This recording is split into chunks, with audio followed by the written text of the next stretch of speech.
Joining me now is a bantamweight fighter who defeated Rico DeShulo at Dana White's Tuesday Night Contender Series Season 2, Week 1 this past Tuesday evening. It is Montel Jackson here on the program for the very first time. Montel, how are you?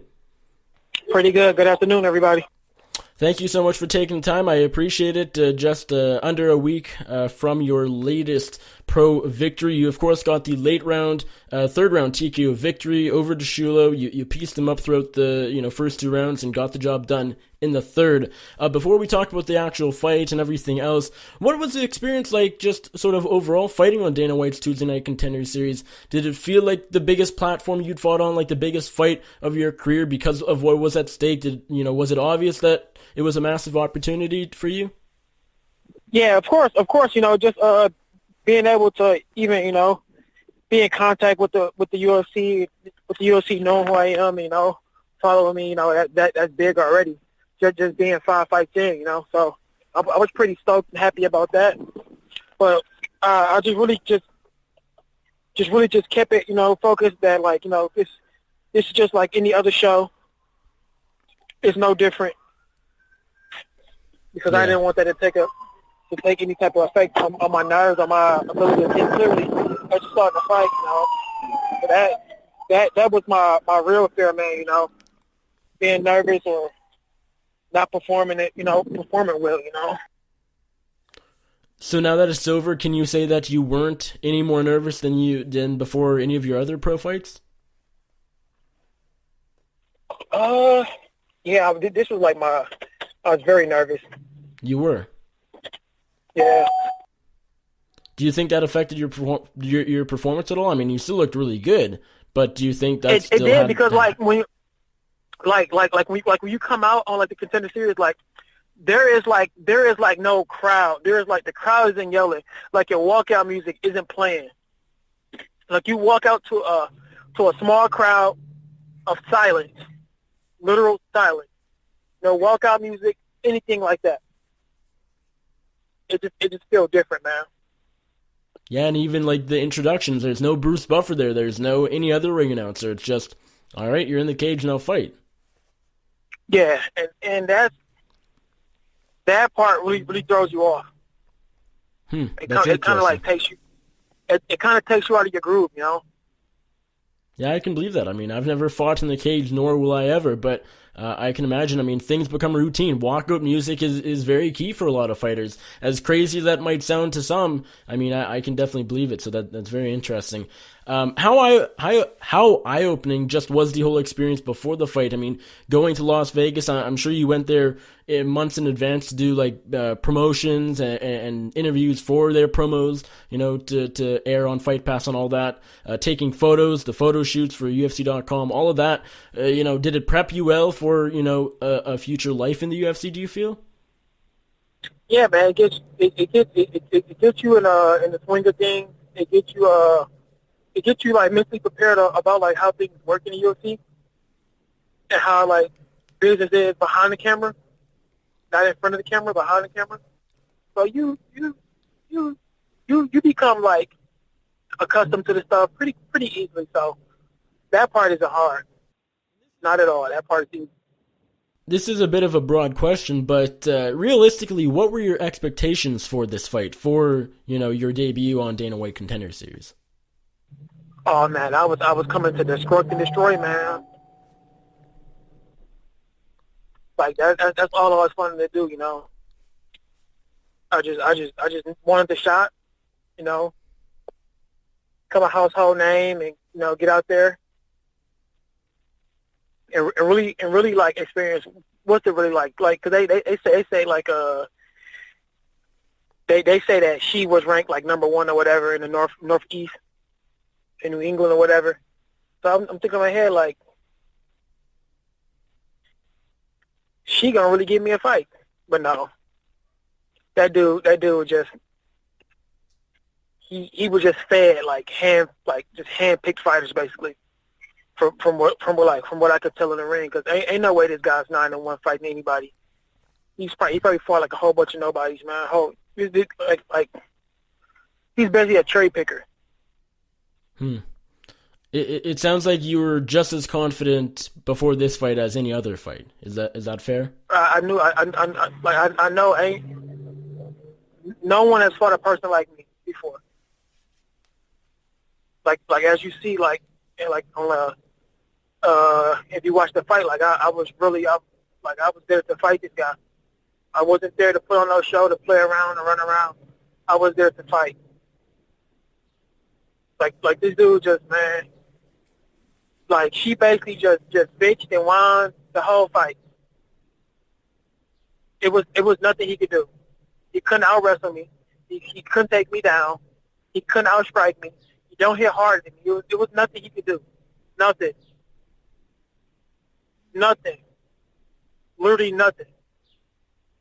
And I can't. I'm gonna go back and watch it, but I hear his corner. I hear his corner in one round. Taylor's got to lead to lead with his head. Put his hands out and lead with his hands. You know, try to draw fouls. So like this dude can like make up any excuse he want to say. Herb gave him a loud time. He took points away from me, and he still. So any of that stuff he talk about, like, oh, he a dirty fighter, he did this, he did that, that stuff is null and void. You still continue to fight on. It's gonna happen. You still continue to fight on. So he can say whatever he wants to. He can make up any excuse he wants to for his own ego and his own comfort, but it all comes down to it. He still chose to continue to fight. Did you talk to him after the fight? I'm sure you shared a few words, but did you have any sort of conversation with him? I just told the dude, thank you, good luck. That's it. Yeah. Okay. That's all I said to this guy. And then the dude, I guess they told me like the dude was like started talking like crap and all this stuff. Like we was staying at the same hotel. We walked the same way back to the locker room. We walked out the same way to the parking lot to get on the shuttle to go back to the hotel room. If he had something to say, he could have said it right there to my face. So that just right there just told me. That right there just told me everything about this guy. Like this, like guys see like Conor McGregor and like Kobe Covington and all this stuff, and they try to like imitate this shit. It's like man, this isn't a show, man. Like I would really punch you in the face. Like if you really think you just really could just talk smack to me, like I'll punch you right in the face. Were you surprised that don't make no difference.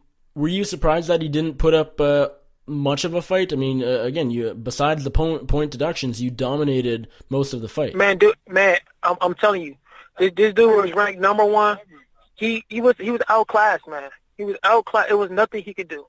All those fancy kicks and everything that he was doing, that stuff was to keep me away. It was nothing he could do with me. Nothing possibly he can do. I was letting this man kick my lead leg just to get close to him because I know he was going to run the whole time. I was trying to draw him in. I was trying to build that confidence so he can stand in front of me so I could knock him out. And as confident as you were, you expected more from him. Just looking at his record, looking at, his ranking in New England and the surrounding area, you expected a bit more? No, that dude don't that ranking and stuff, that stuff don't mean nothing. Like I told you, man, I could tell, like, from the opening exchange, I could tell the way he moved, this dude don't know what he's doing. He's not an intelligent fighter. All that moving, that extra moving and stuff, that stuff is that people think like, oh, this guy's moving, he understands the laws. He don't understand nothing. He know nothing about cutting off the ring. He don't know about no bait and switch. Nothing. Dude's not an intelligent fighter at all. I could tell that after the first exchange, how guys moving, how guys reacted. I can read that right away. He was just scared. Going into the fight, was it important for you not to think about what could come at the end of the night? A UFC contract, of course, that's the main goal. Getting the win is one thing. Now getting the UFC contract, which unfortunately you did not do, is another. Was it important to sort of not let that overrule your thoughts and your brain and your mind and all that, and just focus on the actual fight and your opponent? That has been the plan from day one. Just focus on winning. Don't worry about no contract. Don't worry about money. Don't worry about None of that stuff. Just worry about winning this fight. Worry about staying focused. Keeping your head on right. That was it. My performances speaks for itself. Not just this fight, but the line of my fights, my work speaks for itself alone. So I don't worry about that stuff. A UFC contract, it's like it's eventually gonna happen. There's no way around it.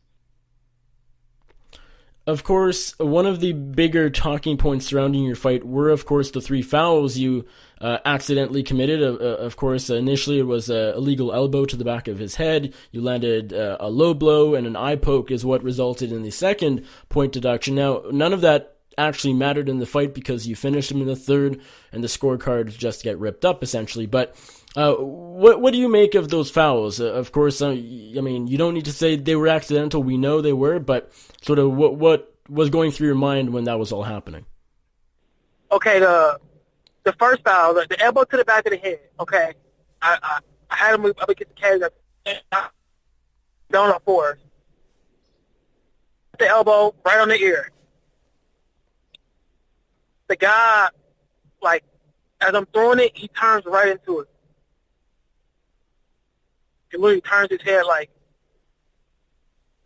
less than like 3. I think he turned his head like 3 inches towards me, so it puts the back of his head right there. So I'm like, fuck, this guy. Stops the fight. Boom. He get 5 minutes to recover. He take the whole 5 minutes. He wasn't even hurt.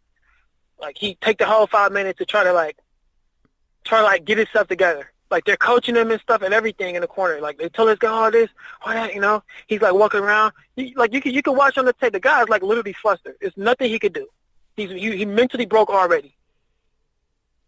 He was just out there looking for a way to quit. He was looking for a way to get out of this fight. I'm telling you. So do you think he intentionally turned into the elbow to make it illegal? I'm telling you, man. I lined it up. I don't commit fouls. I never committed not one foul in my career up until this point. And then when I need him and my foot came up, man, that was he sold that, man. He sold. The only thing I would give this guy is that eye poke. I poked him in the eye. That's the only thing I truly would give him. I did poke him in the eye. And it wasn't intentional. I literally poked him in the eye. Do you think you should have been deducted 2 points, or do you think one would have been good, or maybe none? Or do you think the 2 was fair? Man, my moment in that fight is this is a fight. I started to argue with Herb Dean about this stuff, but then my corner was like, Montel, like, fuck that, it's over. Either the guy's gonna continue fighting, or he's not. If you don't want to continue fighting, I think both fouls halfway through the round already. So we just gonna go to the scorecards regardless. You understand? And I was still gonna win. So they said, Montel, forget it. Don't argue with this guy. If the guy wants to continue, let him continue. If you don't want to continue, the fight is over. They go to the judges' card. I'm still up on the card, no matter what. I still was up. And so I just let it go. I didn't want to argue or fight with like Herb Dean. I listened to my corner. I got my head back on right. I was just, I was like, I need to close this out. I can't leave no doubt. I can't send this to the judges. Cause like usually guys that go like judging decisions after stuff like that, they get screwed. So I was like, I got to finish this fight. And my corner was calling for they was calling for that knee all night, but the guy was just like so like jumpy and jittery. Man, the guy was just like he was on speedballs, man, just moving, just and like running away and dropping his head and just trying to throw overhands and stuff. And I was like, okay. The third, like he figured like, oh, I gotta fight harder. They just took a point from this guy. I gotta fight hard. I knew he had to come to me. I knew he had to bring the fight to me. So I sat back and I waited. I threw that jab. He had, just to throw it out there, he ducked. And I threw that knee. I thought I missed in the head. I thought I missed it. or got his hands, and once he balled up and I saw the blood start coming down, I was like, okay, I need to pour it on. How much do you think the 3 fouls and to the point deductions to go along with them? How much did that impact you not getting a UFC contract last Tuesday? It just probably showed that I was like that I was still like pretty like green and stuff to MMA or whatever, and like I don't know, man. They probably just made him think like, okay, this guy's he's 5-0, but he just committed 3 fouls, so that probably like swayed him like, okay, he's not ready for the UFC yet. Like he still needs to gain some more experience, And even like I talked to Dana White like in front of the hotel and stuff, and he just told me like, just stay ready, man. Go out and get some more experience. So it was basically like like in the Matrix when Neo went to meet the Oracle, and the Oracle told him like he wasn't the one. And it could have went 2 ways. Either he could have been pessimistic about it and believed what they said, like, oh, I'm not the one, and this isn't this. Or it could have went the opposite way. The Oracle told him exactly what he needed to hear, and it made him do better. So that's how I look at it, man. So do you think the fouls sort of put a bad taste in the mouths of Dana, Sean Shelby, Mick Maynard? Is there a chance that they just... I mean, do they look at this and are these forgiving fouls, in your opinion?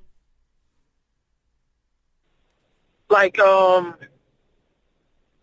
me, like, it really, like, the fouls really don't make a difference because the guy still chose to continue on fighting. If the fouls were that bad, then the guy could have said, I can't continue. They'd have stopped the fight. We didn't went to the judges' scorecards. After a guy is fouled, he say, oh, I can still continue. The fouls don't hold any more weight. You clearly said I can continue. It's just like the guys that their opponent misses weight, they take the 20%, and then when they lose, they come out and say, "Oh, I lost because the guy was 5 pounds heavier than me. He missed weight. That's why I lost." Like you can't use that. You accepted the fight. You continue to hold the fight on. Like that argument or that excuse of he missed weight or he fouled me, that stuff is null and void. You had every right to say I can't continue fighting or I don't want to fight this guy. He didn't make weight. Yeah, every opportunity. So there should be no excuse of that when you lose. You got to come up with a different opinion. Are you at all concerned that, considering this was probably the biggest platform you'd ever fought on, that you, with the most sort of eyes seeing you for the first time, perhaps, I'm sure a lot of fans just watched the first Montel Jackson fight this past Tuesday. Are you concerned that some will, start to look at you as a dirty fighter or something, even though it's not true? Do you care? Or are you worried about the fans' perception? And the way the world is set up, and the way society is set up, and the way the internet is set up, whether they hate you or whether they love you, they still a fan. They still either A, gonna want to watch you win, or B, they're gonna watch you lose. Either way it goes, they still watch you. They still tuning in. In my eyes, they still a fan. So, I don't know, man. They say you can't judge somebody off of what they done once or twice. But you do judge people off what they do repeatedly. So if I repeatedly poke people in the eye or foul people or whatever, then you can lay the claim that, oh, that guy's a dirty fighter. Or that guy's this or that guy's that. That stuff really don't matter to me, man. I'm still going out there. I'm going to fight my fight, man. So do you expect to be called up for a future week of Dana White Contender Series this season? Do you think you'll fight on another card later this summer? I don't know, man. It's really up to all. It's really up to them, man. Is Like that the goal though? I'm Like, just would you like to? whatever happens, man. I'm just trying to make it, man. Yeah, so whether you go back to the different organization, or you take another one with the Contender series and go for that contract again, whatever sort of pays the bills, gives you a bit of money, gets you a fight, you'll take it. Yeah. Yeah, man. That's all it really comes down to, man. Like I do need more experience. So yeah, like it really don't matter, man. I just need fights, man. Do you think, say in 2 or 3 years, you'll have a lot more fights? You'll probably be in the UFC. Do you think this will be sort of a blessing in disguise, not getting this UFC call up so soon in your sixth pro fight? Do you think it'll be a good thing that you might have one or two more fights at the very least before you get inside the octagon? Is that a good thing? Do you think? Yeah, man. It just allowed me more time to continually grow and evolve myself, man, and my skills, man. Like I'm like I feel like the time that people spend being negative, they can spend that time being happy and stress free, So like I look at this stuff, I take everything with a grain of salt, man. I always look at the up and up, man. Yeah, like I look at everything with the up and up, man. I'm always positive, man. I take the positivity out of everything, man. And just as someone who competed on this card last Tuesday, and one of the three winners who did not get a contract, 2 of 5 did. One of those was former NFL player Greg Hardy. Of course, he's been accused of domestic violence a couple of years ago, and he's a very controversial figure. A lot of people are saying, this guy shouldn't have been signed, but it was expected that should he win, he probably would be because he draws some eyes. What do you make of this situation? Do you think Greg Hardy should have been signed last Tuesday? Man, for one, man, I don't worry about people and whatever they got going on, man. I worry about myself. And two, like, whatever happened with Greg, man, he paid his debt to society, man. He literally paid his debt to society, however, whenever. He paid his debt. Like, why do people always got to bring up the past? And, especially when guys have already paid their debt, like, how much should this guy pay? How many times should he be punished? And it's just like our criminal justice system. Like a lot of guys, they go to jail and they get felonies. They get out of jail, they get done with the system, they clean themselves up, but they can't get decent jobs, they can't do this, they can't do that. And it's like, come on, how do we really expect to reintegrate people back into normal life and normal society if they're still being punished? And doors are still being closed on them. Like, what opportunities do these guys really have? I'm like, yeah, man. Like they can leave this man alone, man. Stop worrying about the past. This man's already paid, man. I'm like, what more do they want? Montel, thank you so much for taking the time. It's been great 25 minutes or so talking to you. I really appreciate it today. Just, again, less than a week after your win. Congratulations, great performance, and hopefully we'll see you again, perhaps on Contender Series for the second time. Maybe they sign you right to the UFC, or maybe you go back. Time will tell. Only time will tell. Thank you again. Before I let you go, remind my audience where they can find you on social media, and if there's anybody you'd like to thank or give a shout out to, the floor is yours. Yes, they can find me on Twitter, Montello135. They can find me on Instagram, Montel Quick Jackson. They can find me on Facebook, Montel Quick Jackson. I want to give a shout out to Pure Vita, coaching staff, partners. I want to give a shout out to Iridium, Virus International, the Contender Series, Dana White, Sean Shelby, Damage Control, Mouth Guards, Pro Star Athletes, Kenosha Urgent Care, Alpha.